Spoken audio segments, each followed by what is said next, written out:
ప్రతిరోజు అన్నం తినటం మంచిదైనప్పటికీ కొన్ని సందర్భాల్లో అనేక అనారోగ్య సమస్యలకు దారితీస్తుందని ఆరోగ్య నిపుణులు చెబుతున్నారు. కొంతమంది రోజుకు 3 పూటలా అన్నమే తింటారు. నిజానికి అన్నం ఎక్కువగా తినటం అంత మంచిది కాదు. ముఖ్యంగా 60 ఏళ్లు పైబడిన వారు అన్నం తినకుండా ఉండటమే బెటర్ అంటున్నారు వైద్యులు.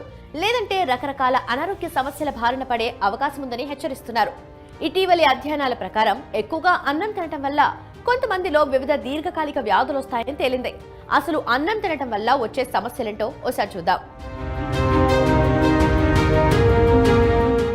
ఊబకాయం. చాలా మంది అన్నం ఎక్కువగా తింటారు. నిజానికి ఇలా తినటం చాలా ప్రమాదకరమని ఆరోగ్య నిపుణులు అంటున్నారు. అన్నం ఎక్కువగా తింటే శరీరంలో కార్బోహైడ్రేట్స్ విపరీతంగా పెరుగుతాయి. అలాగే శరీర బరువు పెరిగే కొద్దీ కొవ్వు శాతం కూడా రెట్టింపు అవుతుంది. ఇది ఇతర దీర్ఘకాలిక వ్యాధులకు దారితీసే ప్రమాదం ఉంది. మధుమేహం.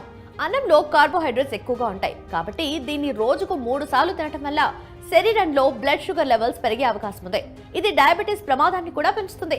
అలాగే ఇప్పటికే మధుమేహంతో బాధపడే వారికి రక్తంలో చక్కెర స్థాయి పెరిగే అవకాశం ఉందని ఆరోగ్య నిపుణులు అంటున్నారు. జీర్ణ సమస్యలు. అన్నం ఎక్కువగా తినటం వల్ల వివిధ రకాల జీర్ణ సమస్యలు వస్తాయని ఇటీవల అధ్యయనాలు చెబుతున్నాయి. అన్నం ఎక్కువగా తినటం వల్ల అజీర్ణం, గ్యాస్ట్రిక్, అసిడిటీ వంటి సమస్యలు వస్తాయి. ఇప్పటికే అనేక రకాల పొట్ట సమస్యలతో బాధపడేవారు అన్నం ఎక్కువ తినకుండా ఉండటమే బెటర్. గుండె సంబంధిత వ్యాధులు. అన్నం ఎక్కువగా తింటే గుండె సంబంధిత వ్యాధులు కూడా వస్తాయని ఆరోగ్య నిపుణులు అంటున్నారు. ఎందుకంటే శరీరంలో అకస్మాత్తుగా షుగర్ లెవెల్, కొలెస్ట్రాల్ స్థాయి పెరగటం వల్ల గుండె సంబంధిత సమస్యలు వచ్చే ప్రమాదం ఉంది. కాలేయ వ్యాధులు. కొందరిలో అన్నం ఎక్కువగా తినటం వల్ల ఉత్పత్తి అయ్యే కొన్ని రసాయనాలు కాలేయంపై కూడా ప్రభావం చూపుతాయి. ఇది అనేక ఆరోగ్య సమస్యలకు దారితీస్తుంది. కాలేయం దెబ్బతినడంతో పాటు ఇతర దీర్ఘకాలిక వ్యాధులు వచ్చే అవకాశం ఉందని ఆరోగ్య నిపుణులు అంటున్నారు. శరీరం బలహీనత. ఎక్కువ మొత్తంలో అన్నం తినటం వల్ల శరీరానికి కార్బోహైడ్రేట్స్ మాత్రమే లభిస్తాయి.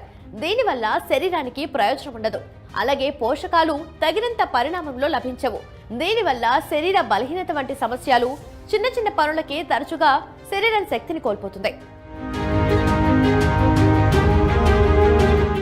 అందుకే వైట్ రైస్ తినే విషయంలో కాస్త జాగ్రత్త వహించండి. ఎక్కువగా తినాలనుకుంటే బ్రౌన్ రైస్ కి ఎక్కువ ప్రాధాన్యం ఇవ్వండి. ఒకప్పుడు ఎంత అన్నం తిన్నా తగిన శారీరక శ్రమ ఉండేది. దానికి తోడు ఇప్పుడు బియ్యానికి చేసినంత పాలిష్ అప్పుడు చేసేవారు కాదు. దానివల్ల కేవలం కార్బోహైడ్రేట్స్ మాత్రమే కాకుండా పైన ఉండే పొట్టు వల్ల శరీరానికి ఫైబర్ కూడా అందేది. కానీ ఇప్పుడు పూర్తిగా పొట్టు లేని బియ్యాన్నే తింటున్నాం.